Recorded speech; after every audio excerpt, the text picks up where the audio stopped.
ज्ञान सुधा सक्सेस साथी जो कि आयुक्तालय कॉलेज शिक्षा राजस्थान का एक पहल है, एक प्लेटफॉर्म है कॉम्पिटिटिव एग्ज़ाम्स के लिए, उसमें आपका स्वागत है। आइए आज हम केमिस्ट्री में नेट जेआरएफ और जैम के कुछ क्वेश्चंस का आसानी से हल देखते हैं। सबसे पहला क्वेश्चन जो आपकी स्क्रीन पे है वो देख रहे हैं आपके, इसमें इन्होंने पूछा है एक कंपाउंड देकर, ये जो कंपाउंड है ये देकर ये पूछा है कि ये कंपाउंड क्या ये कायरल कंपाउंड है। दो ऑप्शन इसके हैं और दो ऑप्शन इसमें है कि ये ए कायरल कंपाउंड है। सबसे पहले जैसे ही हम इस एग्जाम्पल को देखते हैं तो ये देख लीजिए कि ये जो हिस्सा है जिसमें एक मिथाइल ग्रुप जो मोटे लाइन से दिखाया गया है और ये जो 4 कार्बन मोटे लाइन से दिखाए गए हैं, ये इस पूरे तल से, जिस तल पर आप ये क्वेश्चन देख रहे हैं उस तल से उभर कर आपकी ओर आ रहा है ये हिस्सा, जबकि ये जो मिथाइल ग्रुप है यह तल से नीचे जा रहा है और उसके साथ ही ये जो 1 2 3 4 कार्बन है इसके साथ है जुड़े हुए, वो तल के नीचे नहीं है। तो उसका मतलब ये वाला हिस्सा और ये वाला हिस्सा एक दूसरे का प्रतिबिंब रूप नहीं है, तो सममिति इसमें है नहीं। तो ये जो यौगिक है ये कायरल है क्योंकि यह एक सिमेट्रिक कंपाउंड नहीं है। तो इसके जो दोनों जो ऑप्शंस हैं नंबर 3 और नंबर 4, ये दोनों इसमें लागू नहीं होंगे। तो अब हमें फोकस करना पड़ेगा नंबर 1 और नंबर 2 ऑप्शन के ऊपर जो इन्होंने दिया हुआ है। इन्होंने कहा है कि यौगिक कायरल है और ये पी संरूपन है या एम संरूपन है। तो पी और एन का मतलब ये आप देख लीजिए, P means plus, P L U S plus, M का मतलब है माइनस, और प्लस और माइनस से यहाँ क्या ताल्लुक है। प्लस का मतलब है कि जो स्पाइरल यौगिक है वह क्लॉकवाइज दिशा में है तो वो प्लस माना जाएगा, और वो एंटी क्लॉकवाइज दिशा में है तो उसको माइनस या एम माना जाएगा। आइए देखते हैं हमारा जो यौगिक है वो प्लस है या माइनस, या क्लॉकवाइज या एंटी क्लॉकवाइज। तो जहाँ जो इसका तरीका ये है कि जो हिस्सा तल से उभरा हुआ है वहाँ से शुरू होते हैं, और जो हिस्सा तल से नीचे है उसकी ओर हम अपना जो लाइन है उसको घुमाते हुए जाते हैं। तो यहाँ से ये जो तल के ऊपर है वहाँ से हमने घुमाया, अपना लाइन स्टार्ट किया, और जो तल से नीचे है वहाँ तक चले गए।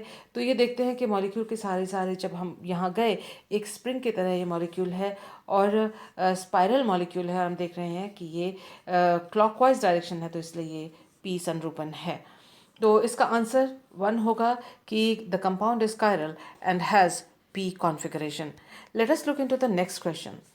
जो सेकंड क्वेश्चन है उसमें देखिए कि दिया हुआ है निम्नलिखित यौगिकों के लिए नीचे दिए गए संरचनाओं में से सर्वाधिक स्थायी संरूपण है कौन सा। 4 ऑप्शन हमको दिए हुए हैं, ये देखिए। हमारे पास जो यौगिक है उसको हम ध्यान से देखते हैं। ये यौगिक दिया हुआ है, इसके अंदर जो ये 3 ग्रुप है मोटी लाइन से दिखाए गए हैं, तो ये तल से उभर कर आए हुए हैं। देखिए ये 3 जो है उसी को हमने यहाँ पर लिखा है, यहाँ दिखाया गया है। तो ये तीनों जो ग्रुप्स हैं तल से ऊपर हैं, और ये जो तीनों ग्रुप्स हैं वो साइक्लोहेक्सेन रिंग में जुड़े हुए हैं, और साइक्लोहेक्सेन रिंग जो है वो चेयर कॉन्फॉर्मेशन या कुर्सी संरूपण में सबसे अधिक स्टेबल होता है। तो हमारे पास जो 4 ऑप्शंस दिए हुए हैं उन चारों ऑप्शंस में कुर्सी संरूपण है। अब देखने वाली बात यह है कि वो कौन से संरूपण है जिसमें तीनों के तीनों मिथाइल ग्रुप्स तल से उभरे हुए हैं। तो अगर हम देखें तो एक ऑप्शन 1 है जिसमें 1 2 3 वो तल से उभरे हुए हैं। देखिए 1 2 3 ये तीनों तल से उभरे हुए हैं, ये दोनों एक दूसरे के पास है, और एक छोड़कर तीसरे पे एक और ग्रुप लगा हुआ है। देखिए दोनों आप आस पास हैं, और एक कार्बन छोड़ के तीसरे पे मिथाइल ग्रुप लगा हुआ है, तो ऑप्शन 1 हो सकता है। ऑप्शन 2 में भी तीनों ग्रुप जो हैं तल से ऊपर हैं, और ये दोनों ग्रुप जो हैं मिथाइल ग्रुप निकटवर्ती कार्बन पर हैं, और एक कार्बन छोड़कर ये मिथाइल ग्रुप है, तो ये ऑप्शन भी हो सकता है। तीसरा ऑप्शन आप देखिए एक तल के ऊपर है और ये दोनों तल के नीचे हैं, तो ये ऑप्शन नहीं हो सकता क्योंकि इस जो कंपाउंड है उसके अनुसार तीनों जो मिथाइल ग्रुप्स हैं वो तल के ऊपर होने चाहिए। ठीक उसी प्रकार ये तल के ऊपर है, ये तल से नीचे है, और ये तल से ऊपर है, तो एक जो तल से नीचे है इसके कारण ये ऑप्शन भी कैंसिल हो जाता है। बचा हुआ हमारे पास है ऑप्शन 1 एंड ऑप्शन 3। आइए देखते हैं इन दोनों में से कौन सा सही बैठता है, और इसमें से इन्होंने पूछा है कि सबसे सर्वाधिक स्थायी संरूपण कौन सा है।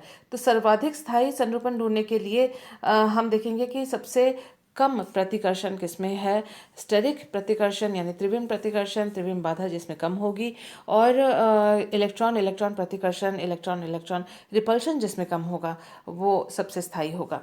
यहाँ ये दोनों जो ग्रुप्स हैं वो एक दूसरे के सीध में हैं, ग्रसित संरूपण है, इन दोनों का आपस में इक्लिप्स कॉन्फॉर्मेशन का रिलेशन है, इसलिए इन दोनों के अंदर त्रिविम बाधा अधिक होगी। और ये जो ग्रुप है मिथाइल ग्रुप इन दोनों में जुड़े हुए, इनके जो इलेक्ट्रॉन से बंध होके उनमें इलेक्ट्रॉन इलेक्ट्रॉन रिपल्शन भी हाई होगा।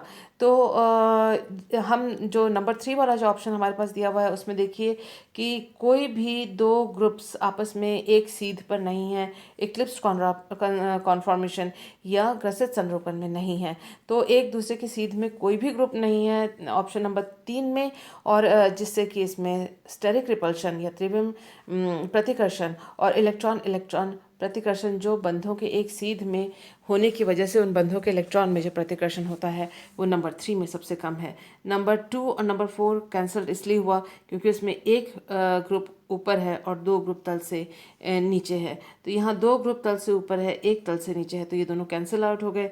और ये इसमें तीनों ग्रुप तल से ऊपर होने चाहिए, इन दोनों में से जो है कोई एक इसमें और इसमें से कोई एक हो सकता था, ये कैंसिल इसलिए है क्योंकि स्थायी नहीं है, ये ग्रसित संरूपण होने की वजह से इन दोनों जो समूह हैं, ये जो दो मिथाइल ग्रुप हैं, इनमें रिपल्शन या प्रतिकर्षण ज़्यादा है, तो सर्वाधिक स्थायी होगा नंबर 3, इसका आंसर है नंबर 3। आइए देखते हैं नेक्स्ट क्वेश्चन। नेक्स्ट क्वेश्चन में देखिए इन्होंने पूछा है the most stable product formed in the following reaction is, जो एक रिएक्शन हमको दिया हुआ है, ये इस रिएक्शन में एल्यूमिनियम ट्राइक्लोराइड यानी लुईस एसिड के द्वारा एक रीअरेंजमेंट रिएक्शन पुनर्विन्यास अभिक्रिया की गई है। ये 10 कार्बन का एक कंपाउंड है, आप काउंट करके देख सकते हैं।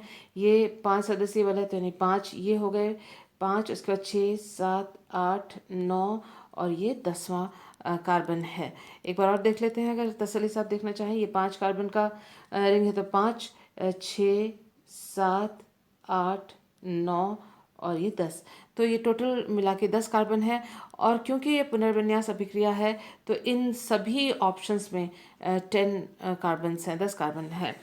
ये जो इन सभी में पहली नज़र में जो दिख रहा है आपको, ये एडमेंटेन है, ये बहुत स्टेबल कंपाउंड है, ये बहुत इम्पॉर्टेंट कंपाउंड है क्योंकि इसका इंडस्ट्रियल यूज़ भी है और इसका मेडिसिनल यूज़ भी है। इसको स्पेक्ट्रोस्कोपी के स्टडी में भी इसका इस्तेमाल किया जाता है, पॉलीमर्स के इंडस्ट्री में इसका इस्तेमाल किया जाता है। तो एडमेंटेन से संबंधित क्वेश्चंस जो हैं वो कॉम्पिटिटिव एग्जाम्स में आते रहते हैं। लेकिन यदि एक बार हम ये मान लें कि हमें एडमेंटेन का पता नहीं है, तो पुनर्विन्यास ये हो रहा है पर हर एक कंपाउंड पर compound there are 10 carbon atoms, तो 10 कार्बन एटम हर एक में है। तो इसमें से स्टेबल कौन सा होगा?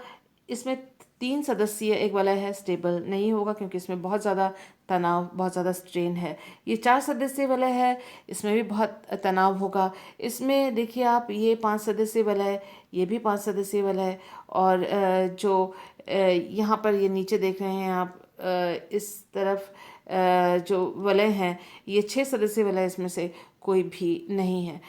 1 2 3 4 5 1 2 3 4 5 6 सदस्य वाला यहाँ पर है, और ये इसके बीच में ब्रिज है।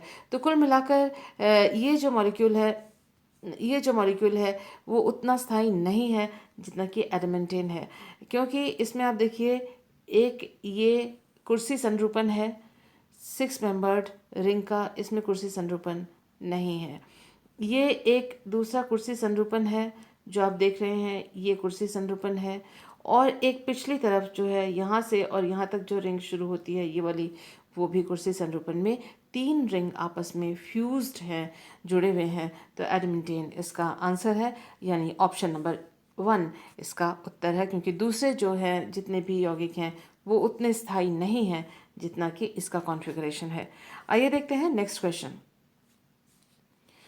इस वाले क्वेश्चन में हमको एक ऑक्सीडेशन रिएक्शन दिया गया है। हमें पूछा गया है कि HNO3H2O डाइल्यूट नाइट्रिक एसिड के ऑक्सीडेशन के द्वारा इस यौगिक से जो उत्पाद हमें प्राप्त होगा, क्या वो रेसिमिक मिक्सचर होगा, क्या वो मीज़ो होगा, क्या ये ऑप्टिकली एक्टिव डायस्टीरियोआइसोमर होगा या सिंगल एनांशियोमर होगा। देखिए, सबसे पहले तो हम इसमें जो पहला काम करेंगे वो है ऑक्सीडेशन का। हमें मालूम है CHO ग्रुप जो है वो COOH में HNO3H2 ऑक्सीडेशन से कन्वर्ट हो जाता है, ऑक्सीडाइज हो जाता है। उसी प्रकार से ये CH2OH है वो भी COOH में परिवर्तित हो जाता है। तो अब हम इस मॉलिक्यूल को देखते हैं। इस मॉलिक्यूल में हम देखेंगे कि इसमें दो कायरल कार्बन है, एक तो ये कायरल कार्बन है और एक ये कायरल कार्बन है। ऐसा क्यों? क्योंकि इसमें जो पहला कायरल कार्बन है जो कि यहाँ पर है, उसमें चार अलग अलग समूह जुड़े हुए हैं, यहाँ पर भी और यहाँ पर भी। आप देख सकते हैं कि इसमें हाइड्रोजन हमने लिखा नहीं हुआ है। इन दोनों कार्बन पे एक एक हाइड्रोजन है, और अगर हाइड्रोजन होता है तो इस वाले कार्बन जो हमारे पास है उसके ग्रुप्स देखते हैं, hydrogen OH group, COOH group और चौथा ग्रुप इतना बड़ा सा है।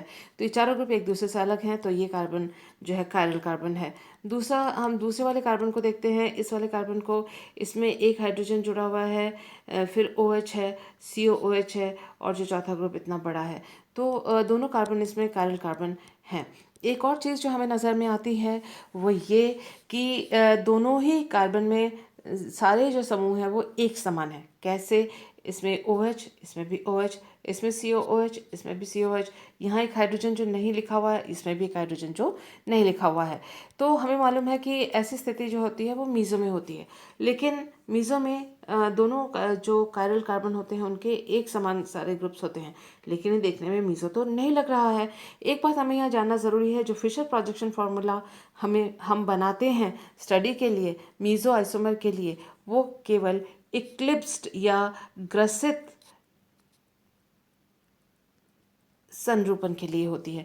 ये बहुत इंपॉर्टेंट बात है स्टीरियोकेमिस्ट्री को समझने के लिए। इक्लिप्स कॉन्फॉर्मेशन के द्वारा ही फिशर प्रोजेक्शन फार्मूले को लिखा जाता है, और ये फिशर प्रोजेक्शन फार्मूला है। ये जो है इक्लिप्स कॉन्फॉर्मेशन इसलिए नहीं है क्योंकि आप देख सकते हैं कि जो OH ग्रुप है वो तल से बाहर निकला हुआ है, तो OH ग्रुप तल से नीचे गया हुआ है, और तो ये ग्रसित संरूपण नहीं होता है। ग्रसित संरूपण के लिए हमें इस कार्बन कार्बन बंध जो कि सिंगल बॉन्ड है उसके चारों ओर 180 डिग्री का हमने अगर रोटेशन करा, और कैसे करा इसको आप अपने हाथ से पकड़ लें और इस बंध को घुमाएं, 180 डिग्री इसको रोटेट कर दें, तो आप पाएंगे जो OH इधर है तल के नीचे, वो घूम कर यहाँ पर 180 डिग्री के घूर्णन के बाद, क्लॉकवाइज घूर्णन के बाद तल से ऊपर उभर कर आ जाता है और इस साइड आ जाता है और इस वाले OH के सीध में आके खड़ा हो जाता है।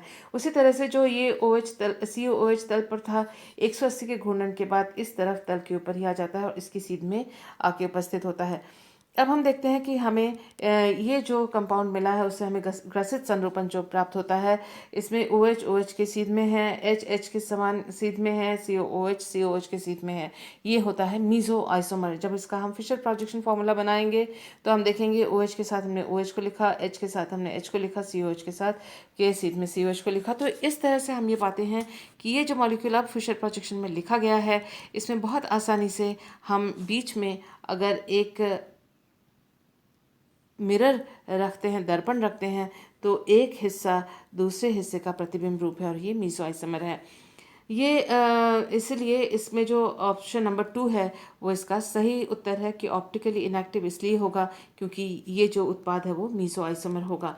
इनैंशियोमर देखिए यहाँ पर जो optically inactive as it is racemic mixture, और यहाँ इनैंशियोमर मतलब जोड़े में से एक दो जोड़े होते हैं, एक भी प्रतिबिंब जो भी ऑप्टिकली एक्टिव कंपाउंड होता है, प्रकाशिक सक्रिय होता है, उसका जो प्रतिबिंब रूप होता है उसको हम उसका इनैंशियोमर कहते हैं, प्रतिबिंब रूप कहते हैं। तो प्रतिबिंब रूप तो ऑप्टिकली एक्टिव होगा, लेकिन ये ऑप्टिकली इनएक्टिव है क्योंकि ये मीज़ो है।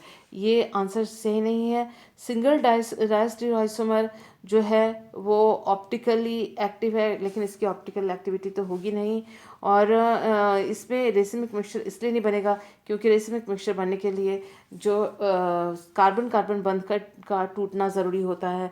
यहाँ कार्बन कार्बन बंध टूटा नहीं है बल्कि जुड़े हुए हालत में ही उसका ऑक्सीडेशन हुआ है। तो ये जो 2 के अलावा 1, 3 और 4 ये तीनों ऑप्शंस रॉन्ग ऑप्शंस हैं और सिर्फ मीसो आइसोमर ही सही ऑप्शन है इस आंसर का। आइए देखते हैं नेक्स्ट एग्जाम्पल। इसमें देख रहे हैं कि निम्नलिखित डाइनों का डीएल्स एल्डर अभिक्रिया के लिए अभिक्रियाशीलता का क्रम है। तो ये अभिक्रियाशीलता के क्रम को निर्धारित करने के लिए 3 हमें आइसोमर्स दिए गए हैं। पहले जान लेते हैं कि डीएल्स एल्डर रिएक्शन क्या है। इसमें एक डाइन लिया जाता है, जैसा कि आप देख सकते हैं ये डबल बॉन्ड और ये डबल बॉन्ड, 2 डबल बॉन्ड है, एक अंतरीय डबल बॉन्ड है, दोनों के बीच में एक सिंगल बॉन्ड है। और ये डाइन जो है एक डाइनोफाइल जो कि ईन या डबल बॉन्ड है उसके साथ रिएक्शन करता है और ये पेरिसाइक्लिक रिएक्शन मैकेनिज्म होता है और इस तरह से इलेक्ट्रॉन्स का मूवमेंट होता है और ये पुराने द्विबंध सारे टूटते हैं, नया एक द्विबंध यहाँ बना है और यहाँ पर एक 2 नए सिंगल बॉन्ड्स बने हैं, जो कि ये दोनों सिंगल बॉन्ड्स नए सिंगल बॉन्ड हैं। और आप देख सकते हैं कि सबसे जो नोट करने वाली बात है इस रिएक्शन के परिप्रेक्ष्य में वो ये कि सिंगल बॉन्ड के एक ही साइड में दोनों डबल बॉन्ड्स होंगे, यानी ये जो दोनों डबल बॉन्ड्स होंगे वो सिसॉइड रूप में होंगे, सिंगल बॉन्ड के एक ही तरफ होंगे। तो ये जो हमको यहाँ पर डाइन्स दिए गए हैं, ये अगर एक ही तरफ इन दोनों डबल बॉन्ड का जो है सिंगल बॉन्ड के एक ही तरफ में घूर्णन करके इनको मोड़ के अगर लिया जाए तो क्या स्थिति होगी वो देखते हैं। देखिए सबसे ज़्यादा त्रिविम बाधा इसके अंदर है, क्योंकि टर्शरी ब्यूटाइल ग्रुप है इसके अंदर। आप देख सकते हैं कि ये हमने डाइन वाला हिस्सा लिया और हमने दूसरे और तीसरे बॉन्ड में ये 2 टर्शरी ब्यूटाइल ग्रुप लगाए। टर्शरी ब्यूटाइल ग्रुप में 4-4 कार्बन हैं और इसमें खूब सारे सिंगल बॉन्ड्स हैं। तो ये दोनों ग्रुप जो अगर निकटवर्ती या पड़ोसी जो नेबरिंग कार्बन में इस तरह से जुड़े हुए होंगे तो इनके आपस में त्रिविम बाधा होगी, जगह की कमी होगी मॉलिक्यूल के अंदर और इनके जो इतने सारे बंध हैं उन बंधों के इलेक्ट्रॉन्स भी आपस में प्रतिकर्षित होंगे। तो यदि सिसॉइड फॉर्म में इस सी वाले ऑप्शन को रखा जाता है, पेरिसाइक्लिक रिएक्शन यानी डीएल्स एल्डर रिएक्शन के लिए रखा जाता है, तो सी को इस अवस्था में आने में काफ़ी असुविधा होगी। तो अगर हम अभिक्रियाशीलता का क्रम जानना चाहते हैं, पूरे सभी का एनालिसिस करने की ज़रूरत नहीं है, हमको इसमें से एक सिरा चुन लेना चाहिए और अगर हम उसकी रिएक्टिविटी को फिक्स कर लेते हैं, हम फिर ढूंढेंगे कि कौन से ऑप्शन में की स्थिति है। जैसे कि हमने ये पाया कि जो सी जो ऑप्शन है इसकी अभिक्रियाशीलता सबसे कम इसलिए होगी क्योंकि उसे सिसॉइड फॉर्म में आने पर काफ़ी त्रिविम बाधा से जूझना पड़ेगा और इलेक्ट्रॉन रिपल्शन से जूझना पड़ेगा, जो कि ये पसंद नहीं करेगा। इसीलिए यह ट्रांस फॉर्म में रहना पसंद करेगा और सिस फॉर्म में रहना उतना पसंद नहीं करेगा। अगर सिस फॉर्म में पसंद नहीं करेगा तो डीएल्स एल्डर रिएक्शन ये नहीं देगा, यानी इसकी अभिक्रियाशीलता सबसे कम होगी। अब देखते हैं इन चारों ऑप्शंस में सी की अभिक्रियाशीलता कहाँ सबसे कम है। सिर्फ यही एक जो सीरीज़ दी हुई है, क्रम दिया हुआ है जिसमें सी की अभिक्रियाशीलता सबसे कम है, यानी यही ऑप्शन सही है। बाकी सब में ऐसा नहीं है तो उनको हम नेग्लेक्ट कर सकते हैं, ये सही उत्तर है। आइए देखते हैं next question. Among the following the optically active compound is, ये जो निम्नलिखित दिए हुए हैं संरचनाएं, इन चारों में से कौन सा प्रकाशिक सक्रिय है, ध्रुवण घूर्णक यौगिक है, ऑप्टिकली एक्टिव है, उसको ढूंढते हैं। देखिए ऑप्टिकली एक्टिव कंपाउंड होने के लिए 2 बातें बहुत ज़रूरी हैं। एक तो वो सम्मित नहीं होना चाहिए और दूसरा उसका प्रतिबिंब रूप उस पर अध्यारोपित नहीं होना चाहिए। हम जैसे ही ऑप्शन नंबर 1 को देखते हैं तो आराम से देख सकते हैं कि इसके बीचों बीच अगर हमने एक मिरर प्लेन डाला, यानी एक दर्पण हमने डाला इस मॉलिक्यूल के ठीक 50% बीच में से निकाल के, तो एक हिस्सा दूसरे हिस्से का प्रतिबिंब रूप है। इसलिए ये ऑप्शन तो ऑप्टिकली एक्टिव यौगिक का नहीं होगा, प्रकाशिक सक्रिय या ध्रुव घूर्णक यौगिक का एग्जाम्पल नहीं होगा। दूसरा जो है नंबर 2 में, देखिए नंबर 2 में अगर हम बीच में एक सेंटर में एक पॉइंट लेते हैं और उससे हम एक मिरर डालते हैं, इस दर्पण को डालते हैं, एक हिस्सा ये वाला हिस्सा इस वाले हिस्से का प्रतिबिंब रूप है, तो ये भी सम्मित यौगिक है और ये भी ऑप्टिकली एक्टिव प्रकाशिक सक्रिय या ध्रुव घूर्णक यौगिक नहीं होगा। तीसरे एग्जाम्पल को देखते हैं। तीसरे एग्जाम्पल में अगर बीच में हम एक बिंदु लगाते हैं, एकदम सेंटर में अगर हम इसमें एक पॉइंट लगाते हैं और एक तिरछा अगर लाइन हम ड्रॉ करते हैं।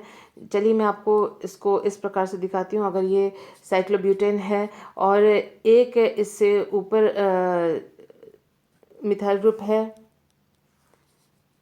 एक मिथाइल ग्रुप ऊपर है, एक मिथाइल ग्रुप नीचे है, तो सेंटर से अगर हम लाइन डालें तो यहाँ से यहाँ तक बराबर के डिस्टेंस में मिथाइल ग्रुप इस जगह से अगर स्टार्ट होते हैं, ऑपोजिट दिशा में जाने पर समान दूरी पर समान ग्रुप हमें प्राप्त होंगे। तो इसमें सममितता का केंद्र, सेंटर ऑफ सिमेट्री है, तो ये यौगिक भी जो है वो ऑप्टिकली एक्टिव नहीं होगा। जो चौथा यौगिक हम देख रहे हैं वही इसका उत्तर है, क्योंकि ये तीनों तो नहीं होंगे, तो चौथा इसका आंसर होगा। लेकिन इसका भी एक्सप्लेनेशन मैं आपको दे देती हूँ। आपको इसको देख के लगता होगा कि अगर हमने यहाँ पर एक एक्सिस लगाई और 180 डिग्री घुमाया तो इसमें C2 एक्सिस तो है, लेकिन C2 एक्सिस के होने के बावजूद मॉलिक्यूल ऑप्टिकली एक्टिव होता है, क्योंकि बहुत ज़रूरी है कि यह इसका जो मिरर इमेज अगर C2 एक्सिस है वो यह तय नहीं करता कि मॉलिक्यूल ऑप्टिकली एक्टिव होगा या नहीं। ऐसी स्थिति में ये बात तय करती है कि उसका जो प्रतिबिंब रूप होगा वह उसके ऊपर अध्यारोपित होगा या नहीं। तो जब हम इसका प्रतिबिंब रूप बनाएंगे वो इसके ऊपर अध्यारोपित नहीं होगा, तो इसीलिए ये ऑप्टिकली एक्टिव है। तो इस कारण से भी आप नंबर 4 को आंसर लिखेंगे।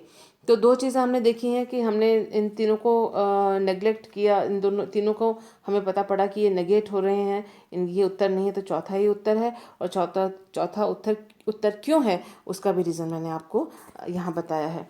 नेक्स्ट क्वेश्चन देखते हैं कि हमें दिया गया है कि निम्नलिखित अभिक्रियाएं या अभिक्रिया जो 1-ब्यूटीन उत्पाद प्रदान करती हैं। 1-ब्यूटीन का नाम जब भी हमारे सामने आता है, यानी यहाँ पर 1-ब्यूटीन और 2-ब्यूटीन दोनों बन सकते हैं।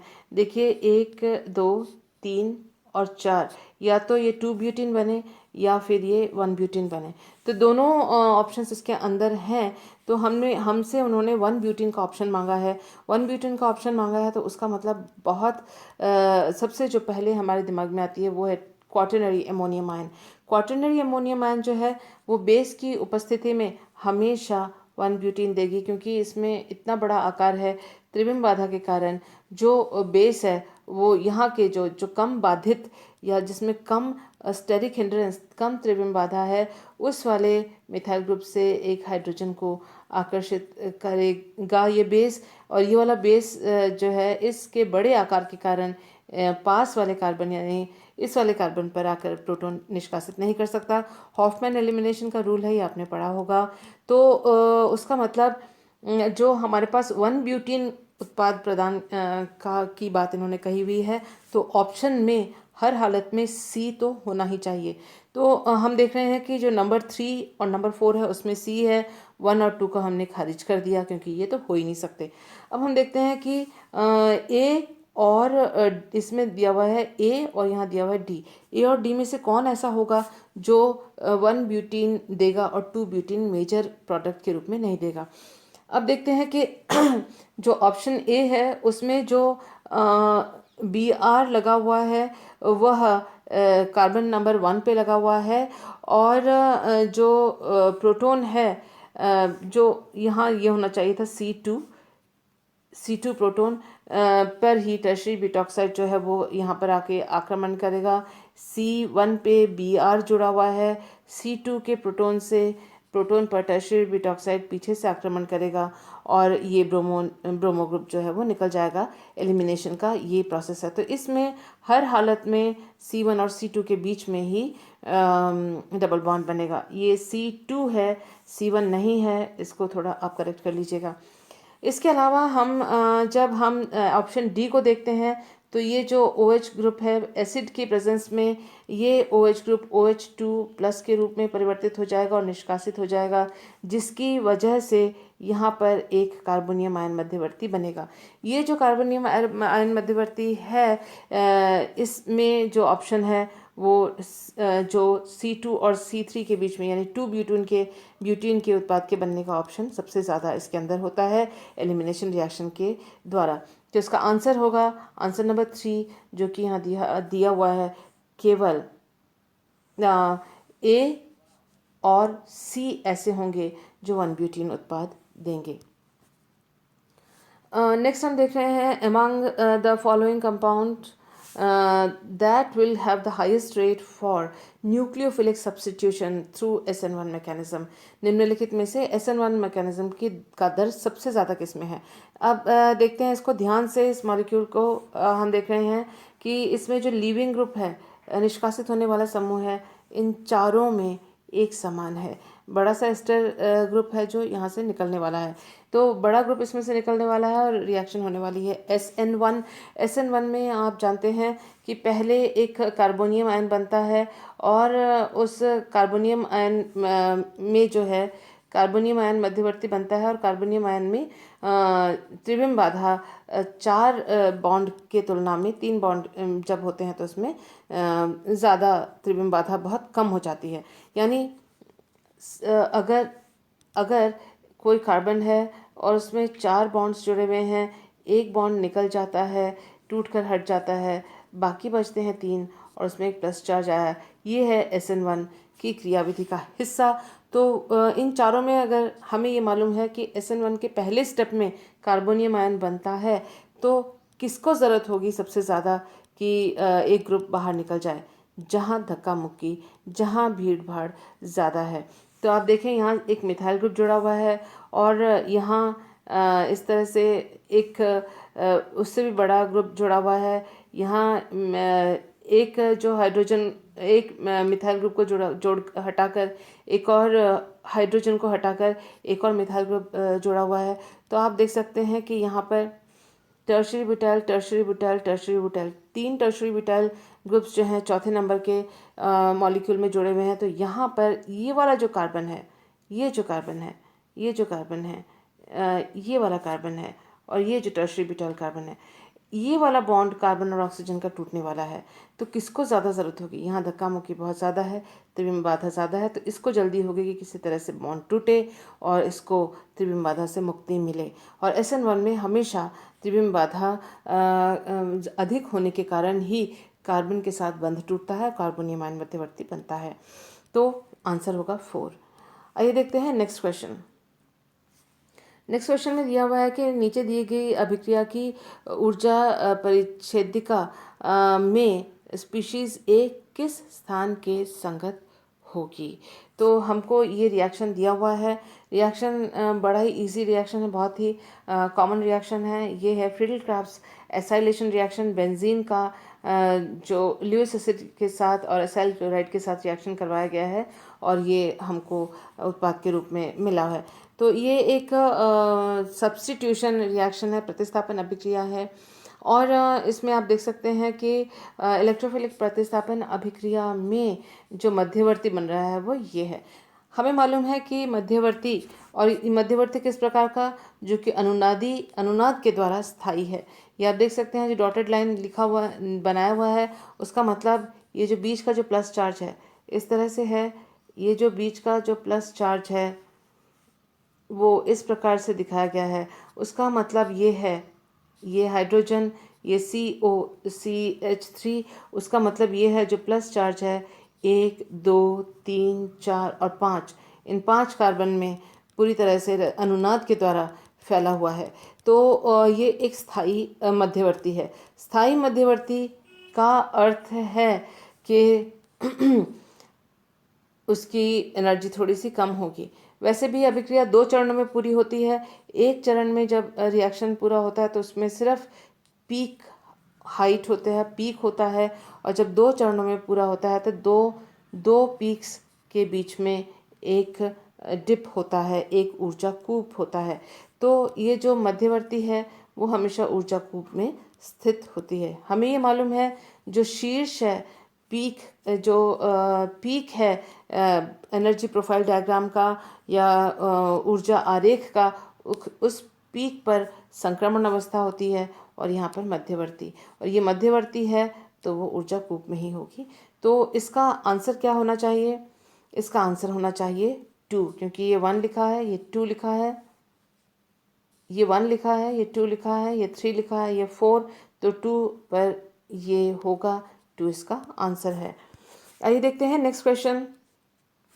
निम्नलिखित साम्य रूप में संरूपी ए की उपेक्षा बी अधिक स्थायी होता है जब आर है।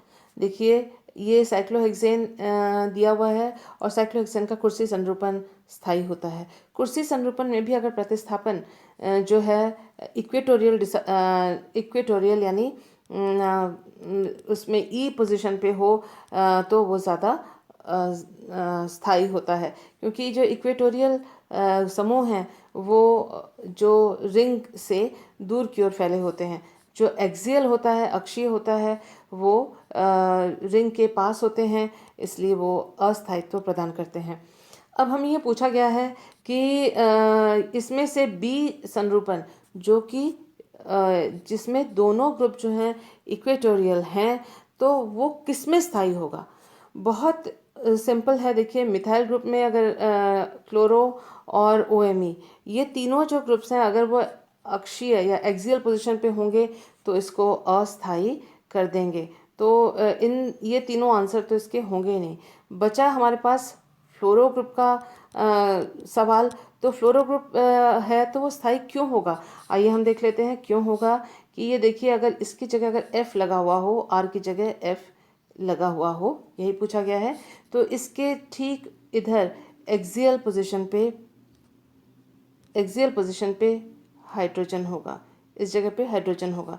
ठीक यहाँ पर भी एक हाइड्रोजन होगा, इसके अलावा एक हाइड्रोजन यहाँ भी होगा और एक यहाँ भी होगा।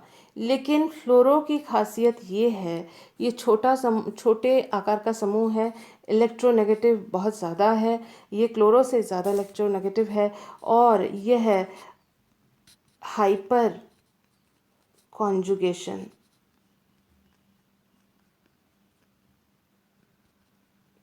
यानी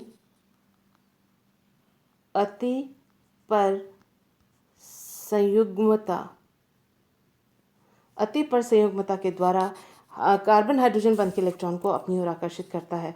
किस प्रकार से? ये देखिए, ये यहाँ पर इलेक्ट्रॉन इन दोनों कार्बन के बीच में शिफ्ट हो जाएंगे और जो कार्बन और फ्लोरो के इलेक्ट्रॉन से ये अपनी ओर ले लेगा। तो किस प्रकार से इसकी दूसरी हाइपर कॉन्जुगेटिव संरचना या अति परसंयुग्मता की संरचना बनेगी? वो इस प्रकार से होगी। यहाँ हो जाएगा डबल बॉन्ड, फ्लोरो ने इलेक्ट्रॉन्स अपनी ओर ले लिए तो F- और ये हाइड्रोजन जो होगा H+ के रूप में जुड़ा हुआ होगा। याद रखें कि ये आयोनाइजेशन नहीं है, ये इस मॉलिक्यूल के इतने पास होंगे कि इससे दूर नहीं जा सकेंगे। कुल मिला के ये जो हाइड्रोजन है वो यहाँ जुड़ा हुआ होगा और ये जो कार्बन हाइड्रोजन बंध के इलेक्ट्रॉन्स हैं ये दोनों कार्बन के बीच में शिफ्ट हो जाएंगे और ये कार्बन फ्लोरो के इलेक्ट्रॉन्स ये फ्लोरो ने अपनी ओर ले लिए। तो इस प्रकार से एक संरचना यहाँ बनेगी। उसी तरह से ये वाला जो फ्लोरो है वो भी इसी प्रकार से हाइपर कॉन्जुगेशन दिखाएगा। इसके अलावा एक और संरचनाएं बनेंगी।